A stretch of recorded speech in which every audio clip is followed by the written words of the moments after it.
of Eckage Podcast. As always, if you ask questions on the air, I will give you 3 chapters of my book, Exit Rich.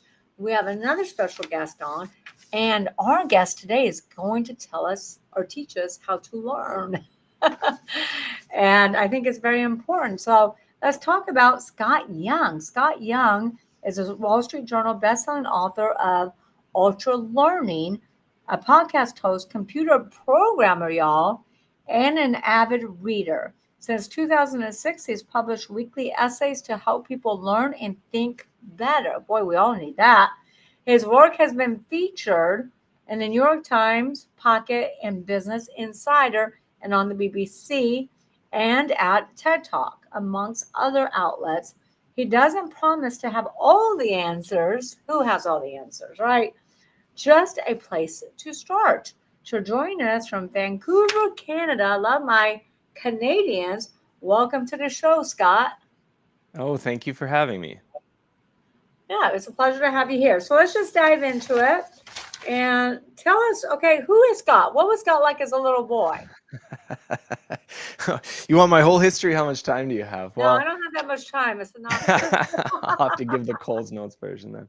Yeah, I mean, I've always been passionate about learning. I've always been interested in how we can learn and do things better. And I think learning is something very central to our lives. I mean, obviously, we spend a huge chunk of our lives in school. So there's a very direct, obvious benefit for learning.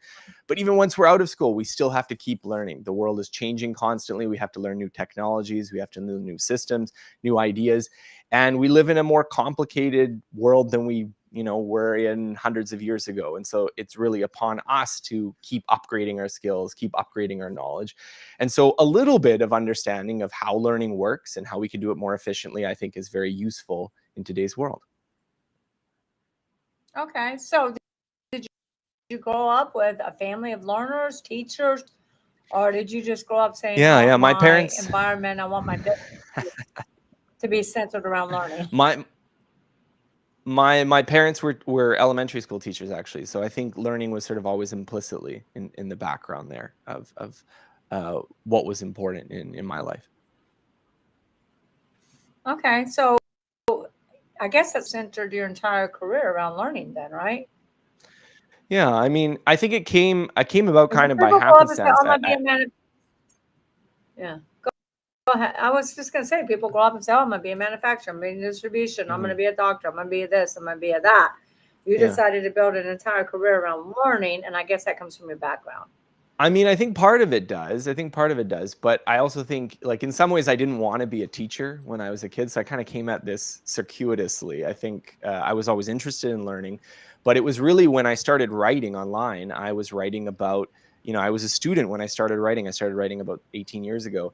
And when I was a student, the main thing that I could talk about was how do you study efficiently? How do you get more out of your studies? And that was the topic that was popular. And so it kind of grew from there. So I don't think it was really like I decided when I was like 7, like I'm going to build a career around learning, but it just happened to be that way. And I'm very grateful for that because I think a career around learning means that you get to constantly learn new things. So I think I'm very grateful that that's how it turned out, but I'm not sure it was just directly I'm going to follow in my parents' footsteps. Yeah. I mean, it's just interesting how people decide or kind of target what they're going to do with the rest of their life from an Yeah, entrepreneur definitely. standpoint. So, I mean, I agree with you. Learning, you always have to learn. Otherwise, you're going to get left behind because the world is just going to get more complicated. It's not going to get easier, especially with AI. Yeah. That's hitting us right now. How do people learn? Like, how on the average, how do people learn? I mean, I'm sure different people Well, learn different ways, right? But on average, yeah. how do people learn? Well, I mean, I actually think that people, when they learn successfully, often learn fairly similarly. So I know that it's very popular to talk, well, everyone learns in their own way, and there's certainly differences. I mean, there's certainly some people who are, have a greater aptitude for certain skills than others. So I don't want to deny the differences inherent in us, but I think so many of the principles that we've learned from cognitive science about how learning works, how memory works, how understanding works, are actually fairly universal. So I do think there's a lot of times when you learn something successfully, it's because you happen to be learning in a way that aligned with those principles. And when you struggle, it's because something's missing. And so I feel like a lot of what I'm trying to do is trying to elucidate some of those principles so that not only can you figure out how you can learn something that maybe you're struggling with, but also so you can recognize, oh, that's what I was doing when I was doing it right. Like I was getting lots of feedback, for instance, when I was learning an instrument. And that's why I was able to make progress. Whereas when I was trying to learn math, maybe I was just banging my head against the wall because I wasn't getting that feedback or I wasn't getting those instructions. And so I think those universalities of learning are what's super important, because a lot of them aren't even obvious. They're not even things that we automatically know. And so I think if you spend a little bit of time studying them, you can often get an edge over what might be the default way of studying or learning things. Okay. So there's lots of struggles with people learning, especially with kids today. What is your advice for that? Like, what is your, I have a 13-year-old. I put her into a learning school where she gets a different teacher each hour online. But so many people struggle with learning, and just so many people struggle with even reading and having comprehension. Any tips for that? Yeah, I mean, it really depends on what the specific issue is, but I think for a lot of kids, a lot of reasons why we struggle with topics is because we don't actually have all the building blocks that go into the class. So reading is a great example of that. A lot of kids are not strong readers. They don't have good decoding skills of being able to match the printed words into the spoken language. And those decoding skills are not. Yeah, and those decoding skills are not always timed. Yeah. They're not. Yeah, I mean, this is a big part of the recent news about phonics instruction making waves, is because there's actually been a lot of scientific research that it's much more helpful for kids, particularly those that are likely to struggle with reading, those who have dyslexia, this kind of thing, to have more practice on the basic decoding skills. And I mean, that's not the whole thing though. Once you get to sort of a plateau, you can decode fairly well, then most of being able to comprehend more is just knowing more stuff. There's some really interesting research that, for instance, students who know more about baseball will remember more about a passage on baseball than those who don't know as much about baseball but are really strong readers. So this sort of shows that background knowledge also influences as well. And I think this is linked to motivation. So often we aren't interested in learning a subject because we don't actually know enough about it to find out what's interesting about it or to ask interesting questions. And so in a lot of cases, someone starts in a class, they miss a few of those building blocks, they go up a level, and then the material's harder, it's more confusing, it's more effortful for them to engage in it, and they find it less interesting, they get demotivated, they put in less effort, and then the cycle continues, and then they kind of tell themselves, well, I'm not a math person, or I'm not good at reading, or I can't learn X. And I think it's really unfortunate, because often it's just, if someone could have intervened at some part of that cycle, then maybe they could have been a good reader. They could have been someone who has more aptitude in let's say, mathematics or languages or something like this. And this is just applies to grade school. So. Yeah. Yeah, I'm going to learn, because this is an entrepreneur show. The name of it's Exit Rich. It's all about business, all about entrepreneurs. So let's use this in an entrepreneurial business setting. How do the struggles affect entrepreneurs who really grow their companies and run their company like a company? How does this affect entrepreneurs? Because again, the show is all about entrepreneurs. Yeah, I mean, I think if you're an entrepreneur, the amount of skills and knowledge you need to have is really quite broad, because you're in charge, right? So you need to actually know a little bit of accounting. You need to know a little bit of finance. You need to know a little bit of the manufacturing process if you're in that kind of business, the sales process if you're in that kind of business. So really, in some ways, the entrepreneur is the person who needs to understand learning the most, because if you're missing something, like if you don't understand how accounting works, you're very reliant on what your CFO is telling you about the books. Whereas if you can look at the P&L and be like, this looks wrong, or why is this out of whack, or this kind of thing, that's a very important skill. But because you need to have such a broad array of skills, it's very unlikely that you're going to have spent 5 years studying it in school, right? It's very unlikely that you're going to have that complete mastery of those topics. So in some ways, the entrepreneur is the person who needs to learn efficiently the most, because they're very rarely going to have studied all of the subjects they need in school, and they need to have such breadth that it really pays to be able to be like, okay, I'm going to do a crash course and learn the basics of how some important element to my business works, so that I can understand it and understand the people I'm managing, as well as the business landscape, which is so important. Yeah, like I always say, you can't, most business owners are not expert in accounting or legal or marketing or any of these, but they need to have a working knowledge. Like you said, you got to be able to look at a P&L. You got to be able, always hire out your strengths. Focus on your strengths, hire out your weaknesses, and be able to look at a P&L, a tax return, actually know what it means. Same thing with marketing, have a working knowledge of marketing. So, entrepreneurs have to really be well versed.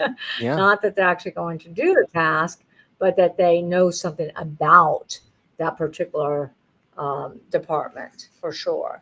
So tell us about your book, Ultra Learning. Yeah. Um, So, Tell us a little bit about that. Yeah, so the book Ultra Go Learning I ahead. published in 2019, and it was about a group of very interesting people who had taken on quite impressive, compressed, self-directed learning projects. So I have people like Eric Barone, who launched his best-selling video game, but he did all of the art and programming and game design and everything all completely on his own, which is an impressive task, because very few people can reach a professional quality in even one of those skills, never mind multiple ones. People like Benny Lewis, who speaks about 10 languages and frequently goes to a new country and learns a new language in about 3 months. People like Nigel Richards, who was the world champion of Scrabble in French, even though he does not speak French. And these are people that I wanted to dig into their stories, dig into a little bit of how they think, how they work, and use those stories to illustrate some general principles about learning.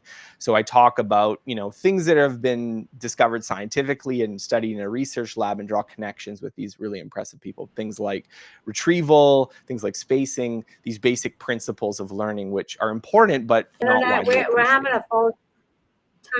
Time out. We're having a faulty internet connection still. So you're cutting in and out. Just want to let all my listeners know I'm he's sorry. in Vancouver, Canada, and maybe it snowed too much there. I don't know, but there is a little bit of Yeah. cutout. So if you could just repeat those last two sentences, that would be good, about ultra learning and what you discovered. Yeah, so the basic idea I wanted to illustrate is that there are these general principles of learning, things like retrieval practice, things like spacing, things like transfer appropriate processing. And these have been studied in a research lab, but they have relevance to how we learn things. And there are also things that I think I connect to some of these stories of very impressive individuals who have learned things in short periods of time. Okay. All right. And so what is the common thread? Like, what do you see as the common thread? Well, I mean, the common thread was this sort of culture of people who are really interested in learning. So I think part of the inspiration for writing the book was, if you wanted to understand running, for instance, it would be nice to look at people who are extremely good at running. So the word ultra learning, I often associate with things like ultra marathoning. Most people don't want to run an ultra marathon, but if I wanted to know how to become a better runner, then studying people who are at the kind of elite end of that spectrum is very important. So I think it's true for learning as well, that maybe you're not trying to learn a language in 3 months, but if you were trying to learn a language in a normal time period, I think it would be useful to understand how that works. Sorry, go ahead. So what if an entrepreneur wanted to take accounting or legal or something like that? Yeah. Like, I'm trying to understand what's the common thread, between being an ultra learner and just kind of learning as we go. Is there a common thread in your book? Yeah, I mean, so I break down the process of learning, or these sort of ideas, into 9 different principles. So the first principle we talk about is meta learning, which is the idea that before you start learning something, it's useful to understand how it breaks down. What are the basic components, the building blocks of what you're trying to learn, so that you can come up with some sort of timetable for learning it. So if I were learning a language, you'd want to break it down into like words and grammar and pronunciation, so that you'd know how you were going to study it. If I was going to learn accounting, it would be like, well, what are the basic rules, basic concepts? You come up with this list of things that you're going to be trying to learn. So, I mean, obviously, if you're going to be learning a course like accounting, the first step would be to look at existing accounting courses, maybe take a basic accounting course, look at a basic accounting book. But then you're going to be looking at like what are the basic concepts that I need to understand. So there's ideas of like ratios, and there's ideas about double entry bookkeeping, and these concepts are sort of the building blocks of understanding. So if you're going to learn, the first step is to break down what it is you want to learn into these little atomic pieces, because very often when we approach skills in this sort of like, well, I want to be better public speaker, but we don't know how that breaks down. And that lack of being able to break it down into these little building blocks is a major impediment. So, I mean, I can keep going. There's another 8 principles that I talk about in the book, but. Well, go ahead. Let's name them real quick. Yeah, sure. So the What's the principles second are, principle? the first one was meta learning, this idea of learning what you have to learn. Second one is focus. So the if idea somebody that on my team can say, wait. Mhm. If someone on my team can put in the notes what the principle would be great. So Yeah. we'll also have it in the comments and the show notes. Are they? Yes. So Number the one first is one break is it meta down. learning, as we just discussed. Yeah. The second one is focus. This is the idea that you need focused attention in order to learn. This whole idea of subliminal learning, I'm going to learn in my sleep, that's not a real thing. You need to have focused attention. Too And bad. that's not only dedicated chunks of time, but also the ability to pay attention to what you're learning. So we talk about focus and how to cultivate it. The third principle is directness, which is So something that number I think is one was popular with the meta entrepreneurial. learning. They don't have number 2 Mhm. on my notes. Number 2. Yeah. Okay. Number Focus. 2 was Focus. Okay, if we could put that in notes. Just follow me, my team. Okay, go ahead. Yeah. So The meta third learning and principle. focus. Go ahead, Scott. The third principle was directness. So directness is the idea that the transfer between skills, meaning that if you learn one skill, how is that going to improve your ability to do another skill, is often less than people think it is. And so it's very important to be direct, to be very specific, and like, this is exactly what I'm trying to learn, what I'm trying to get good at. So just as an example of that, I want to be a better communicator is too broad a goal. It's much better to be like, well, I want to know how to deliver an elevator pitch, or I want to know how to give like a good TED talk. These are constrained goals that we're going to focus your learning efforts. The fourth principle is drill. This is the idea of isolating specific components of what you're trying to work on so that you can improve them. This is an essential part of learning and practicing and doing well, because again, tackling things in the broad view is very hard to make general improvements. But if you're going to say, you know what, I'm going to improve on not saying when I'm speaking, for instance, that's like a very narrow ability that you can work on in a particular speech or practice session. The next principle is retrieval. This is the idea that practicing remembering something rather than reading it again is a more effective form of studying. So this is particularly important if you have a lot of like written material you want to get through. The way most students study, they read through the book, and then when they're studying, they read through it again. They look over their notes again and again and again. This isn't very efficient. Much more efficient is close the book, try to recall everything you can remember, and you'll actually get a lot more memory for the same amount of studying time. I have recall, which is this idea that being able to remember things is also based on having. Good. Sorry. Uh, recall. This is the idea that being able to be exposed to information spaced out over time is also more efficient. Sorry, no, there's a little bit of technical glitches right now. Okay, so number 6 is recall, there yes. is. And number Okay.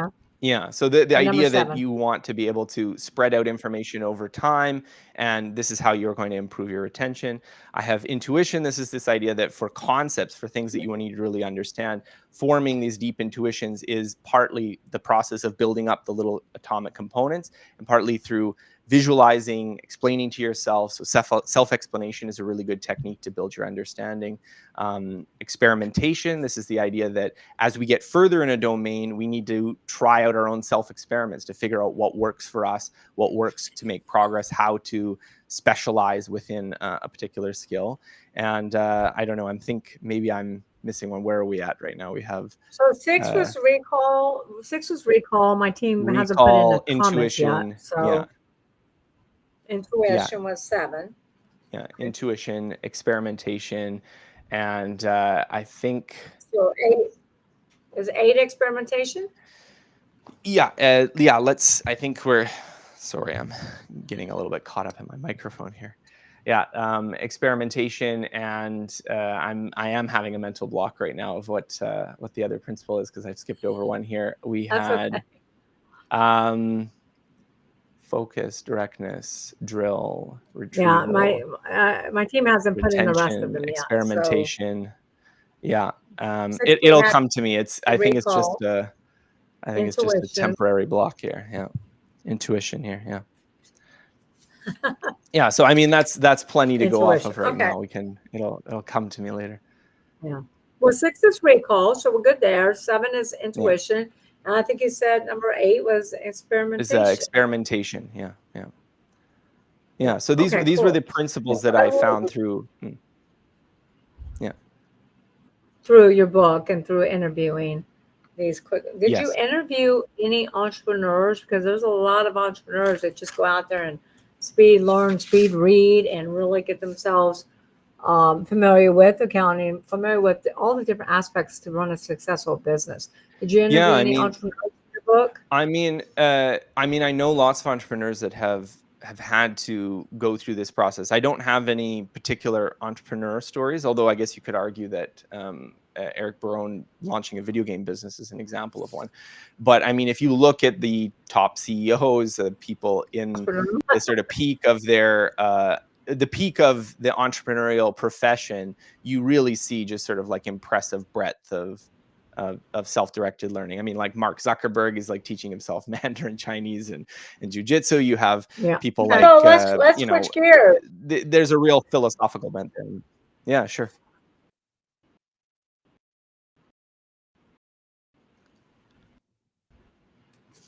All right, let's switch gears on Yeah. those. Sorry. Maybe I missed what you said. Do you say something? Yeah. So I said, Michelle? what are Scott's Okay, learning projects? Yes. Can you hear me? So Can I hear me? yes, I can hear you. Yeah.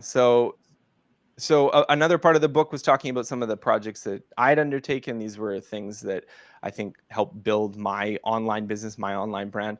So the first thing was done, I don't know, almost 15 years ago now. I did a project after graduating from university I called the MIT Challenge. So MIT posts their curricula for a lot of courses online for free. So if you wanted to go and see like what MIT is teaching for physics or biology or these kinds of things, they have full recordings of the lectures, they have the assignments, they have the final exams.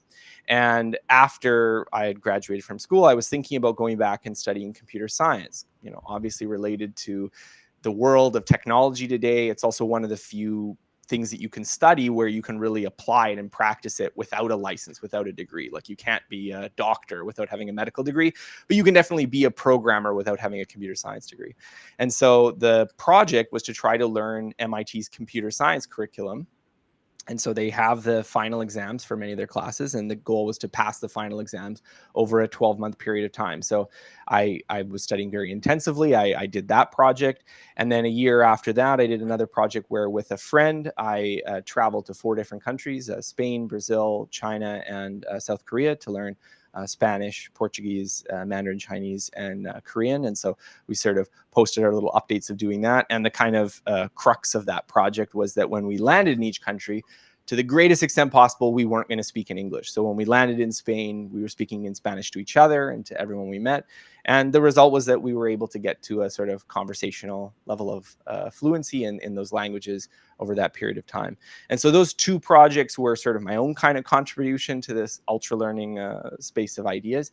And that kind of also set me further on this path of like digging into what are the principles behind learning and how we can learn more effectively and so on.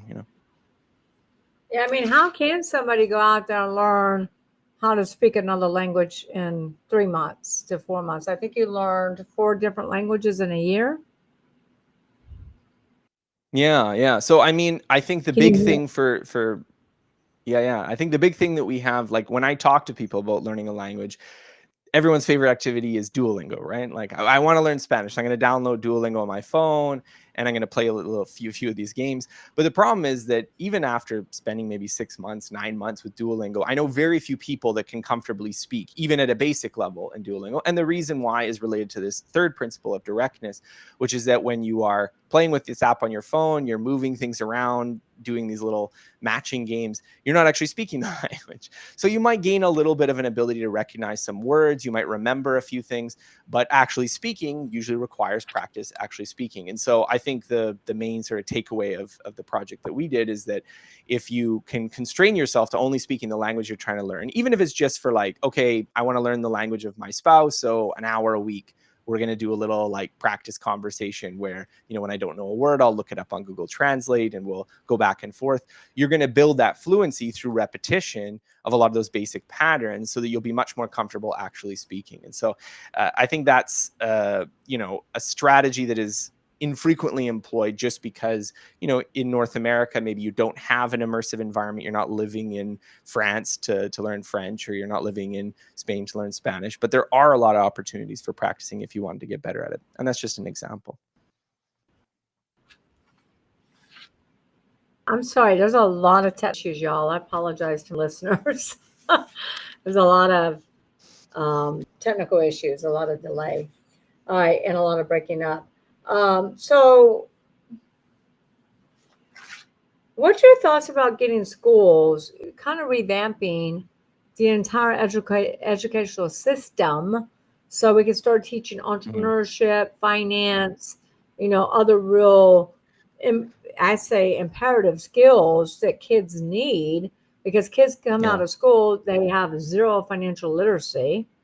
And these kids come out of school and they know nothing about entrepreneurship. Many of them don't, you know, a lot of them come out not really having a lot of skills. So what's your thoughts on revamping the school system so we get that finance in there, so we get that entrepreneur education, so kids can, you know, figure out how to budget a checkbook, for God's sakes? Well, I mean, I think you're absolutely right. I think that the traditional school curriculum is just heavily weighted in favor of topics that have been taught for a long time.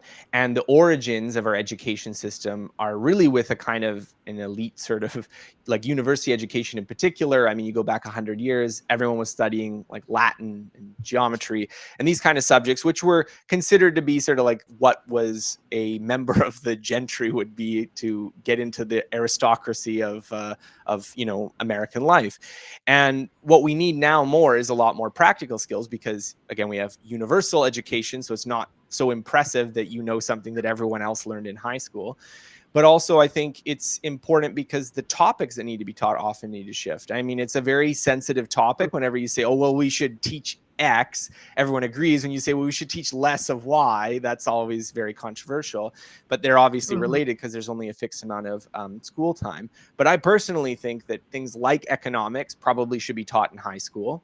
I think statistics should be taught earlier. We try to set everyone up towards calculus, which is very important if you're going to be going into the hard sciences, but maybe less relevant for people, for instance, in business, where you're very rarely going to have to use calculus as an entrepreneur, but you're going to have to know statistics. You're going to have to know, you know, if you do an A/B split test, this is a very common thing. If you're running a business, you do an A/B split test. How do you know whether A is actually better than B? Well, you can only do that if you know statistics. And I know many people, many colleagues I've worked with who have to do these A/B split tests, but they've never actually taken a statistics class. So that's an example of a skill deficit where the understanding behind this principle is missing. And I think you're right. Also, accounting and finance are probably also subjects that we should be teaching at an earlier age. And these Well, are things that especially we should be doing, finance. I you know? mean, these kids go to college and they Yeah. get money is free on a credit card. So finance, kids go to college free on a credit card. So finance needs to definitely be schools and in the elementary and in the high schools, and also at home. Staff ask, how do you see the future of education evolving with online forms of AI? And how do you see the future of education evolving with the rise of online platforms and artificial intelligence? Well, I think artificial intelligence is very interesting. In the short term, it obviously makes it hard for teachers because we rely so much on essays as a way of proving that you understand something. And now you can get a machine to generate an essay for you. So it's very easy to cheat. But I think in the long term, it's going to be a beneficial trend. You know, when I was younger, there were lots of prognostication about how Google was going to make us stupider. And I think that the opposite has happened. It's much easier for me to fact check someone saying something ridiculous in a, casual conversation. I can be like, oh, you know what? Actually, that's not true. I just looked it up. And I think the AI tools are going to help us in being able to take material that exists online and break it down to our level. So, I can get an explanation for some complicated statistical theory in a level that is appropriate for me. Whereas before, I might be at the mercy of, well, I can go to Wikipedia, but if I don't have a PhD in mathematics, I can't understand a lot of the math articles, for instance, on Wikipedia. So I think there are going to be advantages, but it's going to take us a while to sort them out and find the advantages. But I don't think that learning is going to go away. So I think some people are thinking, well, now we have AI, we're not going to actually have to do any thinking. And that's a little bit like learn how to saying, well, use now that we have AI, calculators. Yeah, You got to exactly. lose that. You got to learn how to use AI. I mean, attorneys are in a courtroom with a pleading, and a judge is throwing it out of court because they didn't do the research, they didn't do the homework, they don't know how to use AI. So you actually got to use learning to figure out how to use AI in the first place, because AI has not been perfected, and in many cases it lies to you. So Definitely. you got to learn how to use AI. All right, do you have any last minute business tips for entrepreneurs, like any golden nuggets, last minute business tips for entrepreneurs? Really, entrepreneur really wants to go out and learn a lot more things. I mean, is there any shortcut to learning? Is there any quick fix? Like, I know you like to read a lot of books, and there's all kinds of speed reading courses you can take. Is there any fast learning courses you can take? How do they speed up learning? Because entrepreneurs, like you said, have to learn so many different aspects of running a company. What tips do you have for entrepreneurs in learning? Well, I think the main thing I would give as advice to entrepreneurs is knowing how to break down what it is that you need to get good at. Because very often we confront this sort of ambiguous situation of like, well, I know I need to run my business better, but I'm not sure what it is that I need to get better at. And so this is related to an earlier idea we were talking about mapping out what it is you need to learn, breaking it down into these sort of smaller and smaller components, so that, yes, getting better as a public speaker is a long and complex process of mastery, but getting better at not saying in a particular speech is something that you can work on. And so being able to pinpoint what it is that you need to know, I think, is very important. And it's particularly important for entrepreneurs because there's so much that you could possibly know. It's very important to hone in on, like, what is the thing that I need to understand so I can understand my accounting statements? Or what is the thing I need to understand about statistics so that I can make sense of the A/B split test and know whether or not it's actually reliable, or what have you. And so I think this is a very important and key skill to cultivate, is being able to break things down. Yeah, I agree with you. And I think it's very important because entrepreneurs, they like to do everything at once. They like to multitask. They like to do everything at once. They're like squirrel, squirrel, squirrel, squirrel. So I think it's very important for them to break it down and really pinpoint, what's the most important thing first and what will catapult your business to the next level first, versus just saying, oh, I want to learn this, I want to learn that, I want to learn another language. Well, if another language is not necessarily going to help you in business, then that might not be one of the learning skills that you want to start with. So you really have to look at your business and say, what do you need most? Do you need accounting most? Do you need to learn marketing most? Do you need to learn something about copywriting first? All these skills, I think it's important for an entrepreneur to know about, to have a working knowledge of, so that you can hold the vendors accountable that you hire. All right. So any other last minute tips? No, I mean, that's good. Thank you so much for having me and having this conversation. I really enjoyed it. Yeah. One other question I was going to ask you is, you balance a lot, like an entrepreneur. You balance writing, programming, and learning. And you're a programmer. What type of programmer are you? Well, I mean, I've done programming in the past. This is something that I would say that Python is probably the language that I know best, but I've also learned some Java and C++ and C and some other languages as well. How do you balance everything? Well, I mean, it's always a choice, right? I mean, right now I'm more focused on writing. The programming was something I did more earlier. And you're right. Like, most of the time now I hire other people to do the programming so I can focus on the writing.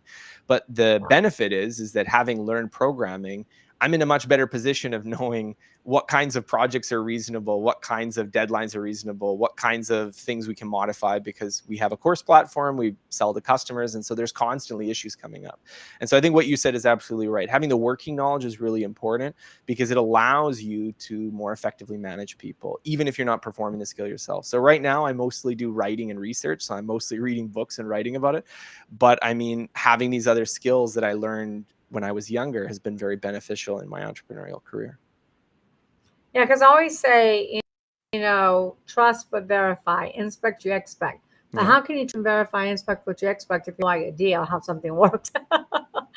So, all right. So, what's Exactly, next for yeah. you? Any projects you're working on? What's next for you? Yeah. So I have my second book coming out in May. It's going to be called Get Better at Anything. So it's a continuation of many of the ideas that I talked about in ultra learning, delving deep into the science behind skill acquisition and understanding what are the, again, fundamental building blocks of how we get good at things. So I think if anyone is interested in that, they obviously can check out my other book, Ultra Learning, which was more focused on self-education, self-directed learning, these sort of intense autodidacts. But my future book is going to be a little bit more general about focusing on how do you get good at any particular skill? What is the science and research behind it? Okay. So, how do people reach you? How can they get in touch with you? Yeah, so you can go to my website at scotthyoung.com. We're actually giving away 5 ebooks to anyone who joins the newsletter. So anyone who's interested can do that. And if you're interested, you can also check out my book, Ultra Learning. It's available Make sure we're Amazon, included. Audible, wherever you get your books. All right. Wonderful. Well, thank you so much, Scott, for being on. You were a great guest and gave us some things to learn about. Thank you. So again, thank you to all my Exit Rich listeners, to the Exit Rich podcast. Thank you for subscribing. If you haven't subscribed, make sure you go out there and subscribe. Share this content with your friends, with your network, with your fellow entrepreneurs, with anybody who you feel they can benefit from this. And everybody needs to learn. We're always growing. We're either growing or dying. There's no in between. So make sure you share this content with all of your friends in your network. And thank you again for participating. Scott, it was a pleasure to have you. Thanks, everyone. Till we see you next Wednesday on another podcast of Exit Rich. Thank you.